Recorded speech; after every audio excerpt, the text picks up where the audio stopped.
gotta go to the platform below that one. I've already been there, though. No, you haven't. That was like 2 zones ago. There's water down there. Oh, get the shield, then go down the platform.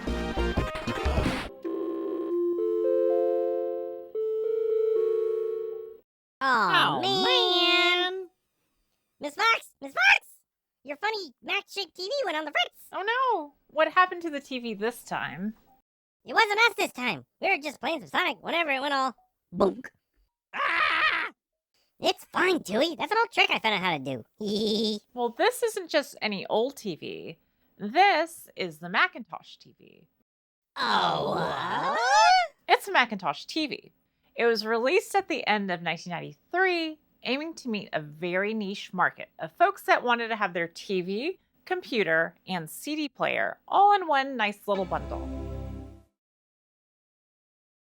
Oh, wow. That's like the best of both worlds. Who wouldn't want to have that back then?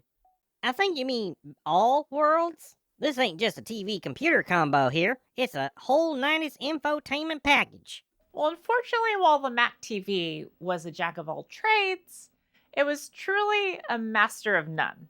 Inside its beautiful dark exterior is a low-end LC550 running at 32 megahertz with only 5 megabytes of RAM and a limit of only 8. In 93, this is definitely a lower-end Macintosh. The high price and the lower specs resulted in only about 10,000 Macintosh TVs being produced, making this a rare and unique Macintosh. So, which part is broken? Can we still use the computer then?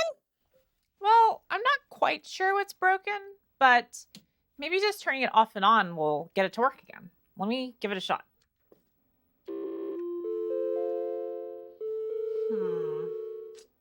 I think something else is wrong with this machine. I think we're going to have to take it to the lab and open it up and see what's wrong with it. So we started the rework by opening up the case. This is a really good unit in a really good shape, so I'm being extra careful here not to crack any of the plastic or pull the wrong wire out. Even though this plastic is a different color than our typical beige, it's just as brittle as an old LC Macintosh. So let's take our time pulling back on the cover. Oh, wow, I can see the guts. Oh, no. Oh, no. No. See, I'm fine. See, I'm fine. Oh, no, not fine. Oh, goodness. Oh, those are guts. Oh, no. Whenever we deal with Macs of this era, the first thing we need to check is the battery to see if it's leaked onto the main board. The leaky battery of doom. Thankfully, this is the first thing I did when we got the Mac TV. We took out the battery. We'll replace this with a coin cell battery later. And thankfully, this one looks pretty good. So, while we have this thing open and whatnot, what exactly is it? Since you said people didn't like it very much. Well, we'll talk about the history of the Mac TV and talk about what it's all about and what makes it so special after we get it fixed up. Now, the next thing we should check is if the capacitors on this board have started to leak. The capacitors are these little baby soda can looking things on the board. You can see some discoloration and what looks like oil coming out the bottom of this capacitor. This is a sure sign that this capacitor is leaking. Any classic Mac of this age will have to be recapped at some point. The electrolytic fluid that comes out of the capacitor is very corrosive and can eat away at the mainboard traces and the legs of nearby chips if you don't clean it up in time. And boy howdy, let me tell you, these things stink when you put a soldering iron near them. Be extra sure you have lots of ventilation when working with these old capacitors, or do the soldering work outdoors on a nice day. So, on the Macintosh TV, we have 2 boards that we should recap. The TV tuner board and the main board itself. The TV tuner was a little stuck and not easy to remove, so I added some deoxit spray to the port, waited a little bit, then it slid right out. Before we recap the board, I like to clean the board with a little bit of isopropyl alcohol and a spray bottle. Then I take a toothbrush and scrub away at the electrolytic residue. Then I take a Q-tip and try to clean it up as best as I can. This will keep the room from smelling like stinky fish when I'm taking out the old capacitors. Ooh, what's the tweezer thingy that you're using to pull the capacitors out with? This is the amazing Hawco 8804 desoldering tweezers. These hook up to my normal Hawco soldering station, the FX888D. They have 2 heated tips, so that when you place it on a component, it'll allow me to easily pull off a capacitor. This will be my first time using them, so let's try it out together. Okay, first things first. Let's get our soldering station set up and make sure we have everything ready to go. Only do this if you're confident in your skills. You can easily damage the stuff you're working on or even hurt yourself. First, let's look at what we're working with here. Looking at the main board, we can see the capacitor values, their rating in voltage, and their capacity in microfarads. This tells us the electrical properties of the capacitor. Also, you should make note of the capacitor's polarity. Capacitors typically have a positive side called the anode and a negative side, or the cathode.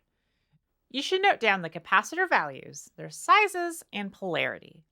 But luckily for us, there's an amazing website out there called recapamac.com.au, ran by Bruce at Brockus Creations.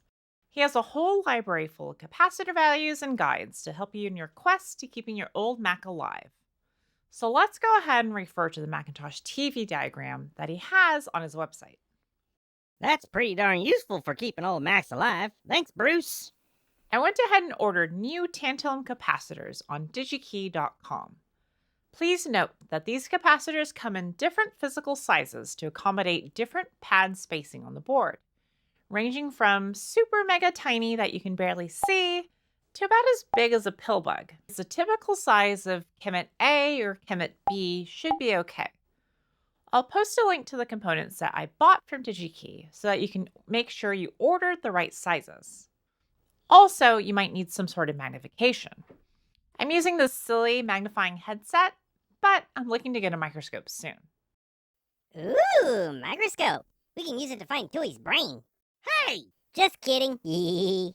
Okay, now that we have our equipment ready, let's go ahead and start recapping. First, let's apply fresh solder and flux to these old capacitors. Adding fresh solder helps the old solder flow better. Even though I'm using these fancy schmancy soldering tweezers, you still need to do this step to be sure that there's enough solder on the board to conduct the heat to make sure that we can remove the part. I originally struggled with the temperature setting on the tweezers, and actually getting them to a point where they were hot enough to remove the component was a little bit of a struggle. I found that about 400 C was enough to liquefy the original solder, but your experience may vary. Let's go ahead and try to remove the first capacitor. We just need to be sure that both sides of the tweezers are touching the component and as much of the pad as possible. You can then feel the component getting loose, and you can kind of swipe it off in one motion. But don't pull too hard. You don't want to remove any pads on the board. I went ahead and repeated this process for every can capacitor that was on the board. Yes, the room did smell bad after making a few capacitors smoke.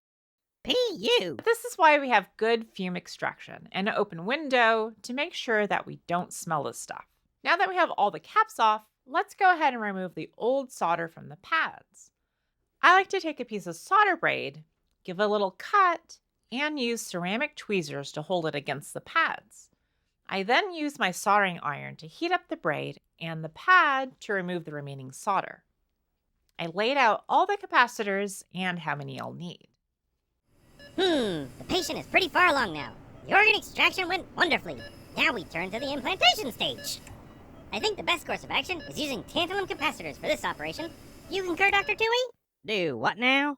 I see that you concur. Thank you, Doctor. I think I can take it from here, Maccy. I see you concur as well, Dr. Miss Fox. First, let's apply some flux to each of the pads. Then use this little cute suction tweezer thingy to grab the capacitor and place it on the pads. Oh, and please note, the line on the tantalum cap represents the positive side, whereas the black bar on the old can-style capacitors is actually the negative side. It seems confusing, but that's just the way the world works. Oh man, if I had a nickel for every time I made that mistake. Weren't you supposed to be a doctor here or something?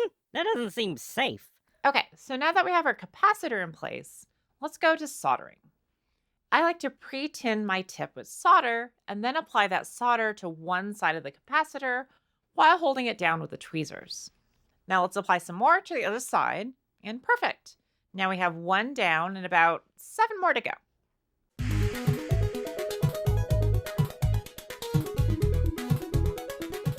Once we're all done, let's go ahead and clean up the board with some isopropyl alcohol. Let's use a Q-tip again and get the alcohol off and make sure that we get all the flux off with a good wipe down. Before we get to fixing the teeny tiny caps on the TV tuner, let's try booting up the Macintosh TV first to see if that fixed the board. If not, we have bigger problems at hand.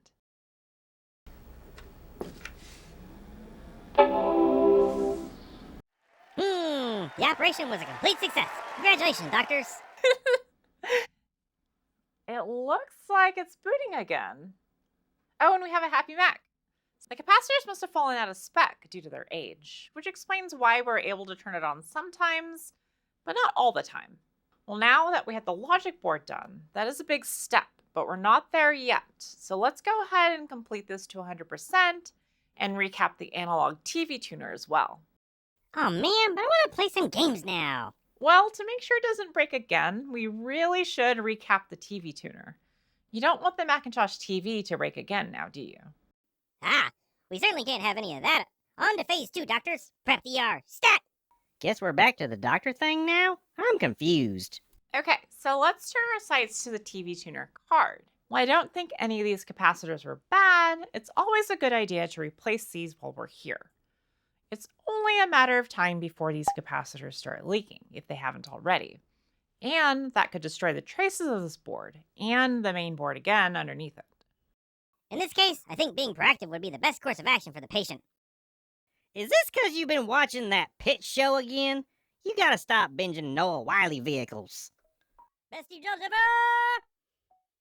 These caps are a lot closer together, so we'll have to be extra careful with our soldering tools.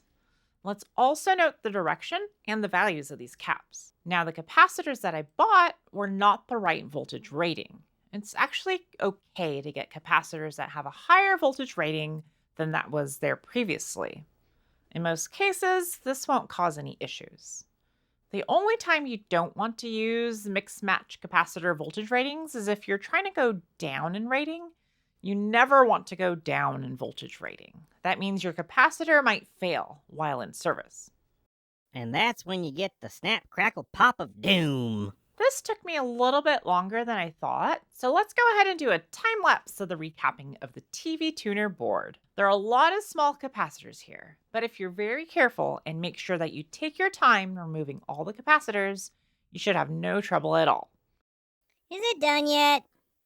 Looks like it is. Is it done? Yes, so let's go ahead and get this connected to the Macintosh TV and see if it works.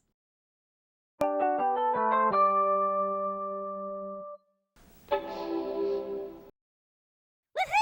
It's alive! It's alive! All right, so we had a happy Mac, and now that we're in Mac OS, we can simply press this little TV Mac button on the remote. And then we should be having a perfectly working TV tuner on the Mac. Amazing work, doctors. The patient is awake and doing well. Alright, we're cutting you off from HBO Max this month. No! It's all right. You should just let him enjoy his shows. After all, we can't keep watching Back to the Future 3 all the time now, can we? Why not? Also, I've been on a Three Amigos kick, actually. Anyways, so now that we managed to get this little computer up and running again, hopefully it'll last many more years now that it's all fixed up. So, what were you saying about it before we did all the surgery stuff? You said a lot of people didn't like it. Why was that? Well, when it was released in 1993, people said that Apple released what might have been the worst Mac ever made. It was on the market for less than 6 months, and only about 10,000 were ever made. Some people call it the black sheep of the Macintosh family. See, Tui? It's not me. You're not a black sheep, Mackie. So what else do you know about this feller here? Well, they don't call me the Macintosh Librarian for nothing. The Macintosh TV was introduced on October 25th, 1993, and it was Apple's very first attempt at melding a personal computer with a television set. This computer was originally targeted for students and first-time computer users. So this was Apple's first all-black desktop Macintosh, a stark contrast from the platinum beige color that we're all used to seeing. The Mac TV came with a matching black mouse and a coveted black keyboard. The keyboard is probably just as rare as the computer itself. In fact, the keyboard that I have here is actually a Japanese third-party keyboard from Macway. The matching black keyboards come up on eBay every once in a while, but they always go for a heavy price. One of the killer features that makes this more of a TV is that it came with an infrared remote, designed by Sony. After all, this machine has Sony guts with its bright and sharp 14-inch Trinitron tube and Sony TV tuner. Ooh, that sounds cool. The Triniton. The remote lets us turn on the Macintosh TV and let us hear that boot chime from across the room. Like a modern Apple TV controller, it has a limited number of buttons, just up and down on the volume and up and down on the channels. For the CD player, we have these 4 buttons here: stop, eject, reverse, play, and fast forward. While the Apple TV was ahead of its time, Apple didn't foresee the DVR craze of the O's, and the system wasn't very powerful, so it couldn't record, but it could capture some screenshots of what was being broadcast onto the capture card. This is 1994 after all, and DVR-style recording devices at this price point would have been way too expensive. Oh man, I'm gonna miss my... Wait, we don't watch anything on live TV anymore. Apple marketed the Macintosh TV through their consumer electronics retail stores and higher education dealers. The idea was that someone, maybe a college student in their dorm room, or a family that didn't have a lot of desk space for their kids' room, could walk into the store looking for a TV and then walk out with a TV and computer all in one. 2 birds with 1 stone. At a price of $2,079, or about $4,500 today, Apple pitched it as being cheaper than buying a computer, TV, and CD player separately, which at the time, it kind of was. A comparable Mac was going for around $1,600. A decent color TV was maybe, if you're lucky, $100 or $200, and a CD-ROM drive would have set you back a few $100. So Apple's pitch of getting that all in one for $2,079 wasn't completely unreasonable. It just wasn't compelling enough to get people to change how they thought about TVs and computers. Dewey, I could have been a TV. I think this was an instance of people speaking with their dollars. Now let's talk about what's actually inside the thing. Under its beautiful dark exterior, the Macintosh TV is a Macintosh LC550. Remember, LC is low cost. It had a 32 megahertz Motorola 68030 processor, which made this the last desktop Mac to ship with a 68030.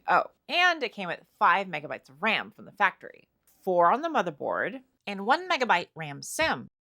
If you had extra money, you could remove that 1 megabyte SIM and expand that to another 4 to give you a total of 8 megabytes. That's all it was. 8 megabytes was your ceiling. The other big feature was, aside from playing music CDs, you can use the up-and-coming CD-ROM based software on this beige caddy CD-ROM drive. New CD-ROM based games like Myst will look beautiful on this 14-inch Sony Trinitron. It could run at 256 colors while operating under Mac mode, but whenever the user switches it to TV mode by pressing this button, it would actually support 16-bit colors, displaying thousands of colors on the screen, giving you a more vivid image than you would achieve if you're just running Mac software. I'm still not seeing a downside here, Miss Fox. How are these little guys not everywhere? Well, here's where things get a little rough. Even by late 1993 standards, these specs were on the lower end. As I alluded to before, the 68030 was being phased out, and Apple was already shipping out computers with a successor, the aptly named 68040, and also the PowerPC transition was well underway, with machines already debuting a few months earlier. But the biggest limitation was something fundamental to the design itself, that you couldn't use the computer and the television at the same time. How was someone supposed to double game? The horror! It was either one or the other, Mackie. The user was either watching TV or you're using Mac OS. There was no picture-in-picture or TV windowed mode, and no recording. The best you could get was sound from the TV in Mac OS. The only thing you could do was press the button on the remote and the whole screen would switch over.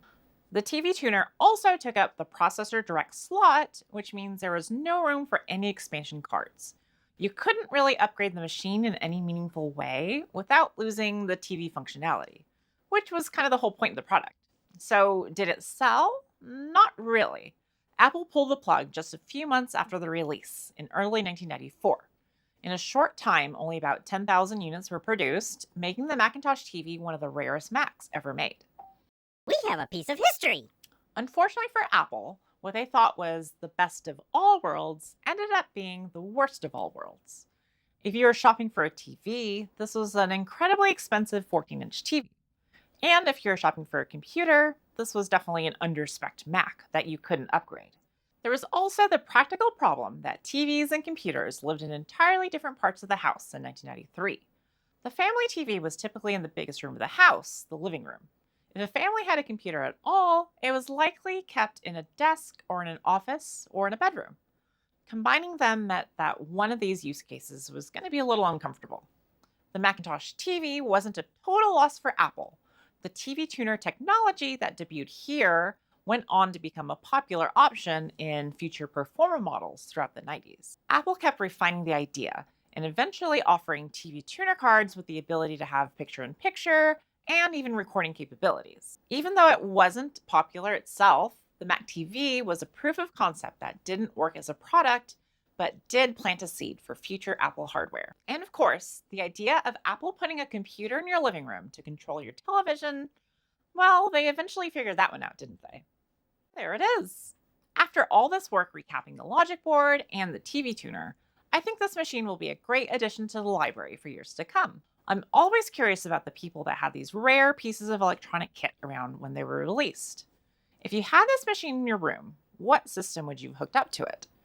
Personally, I would have had my Sega Genesis connected to it, playing Sonic and Knuckles, or Mickey's Castle of Illusion. Let me know what you would have had connected to your Macintosh TV in the comments below. Despite the Macintosh TV's low-spec hardware and its lack of sales, this machine had the staying power in the minds of retro Apple fans, especially those who grew up with the beige LC500 series machines in their schools. It's definitely not as rare or outlandish as like the coveted 20th anniversary Macintosh, but it still has a special place in our retro Mac hearts. Also, there have been some reports that people saw this Macintosh TV for sale on QVC or the Home Shopping Network back in the 90s. What's a QVC? Oh, wow. That was so long ago. They used to sell stuff on television for some reason. Sometimes late at night, or there's like channels for it. I don't know. It was weird. Yep, and these are primarily distributed by electronics stores and not Apple themselves. Quite a few of these ended up being sold at a small loss to suppliers who might have sold them to QVC to sell. I wish I had a clip of that to show you all, but I think it might be lost to time. But if anyone happens to have an old VHS tape out there, have a recording of QVC late at night in about 94 or so, they may have captured the Macintosh TV. Be sure to upload it for YouTube for us. How do y'all know all this stuff? Simple, Dewey, because we're the librarians. My boy Wiley just got an Emmy. He ain't doing that no more.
All the recordings.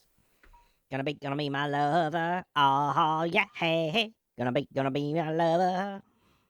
Oh, gonna be my lover. Dewey, that's not the song. It's close enough. Dewey, I think you were turned off at night, Whatever. I heard it during the day. but I was on, and I remember it, and it didn't go like that. All right, we gotta roll this thing. Come on. All right.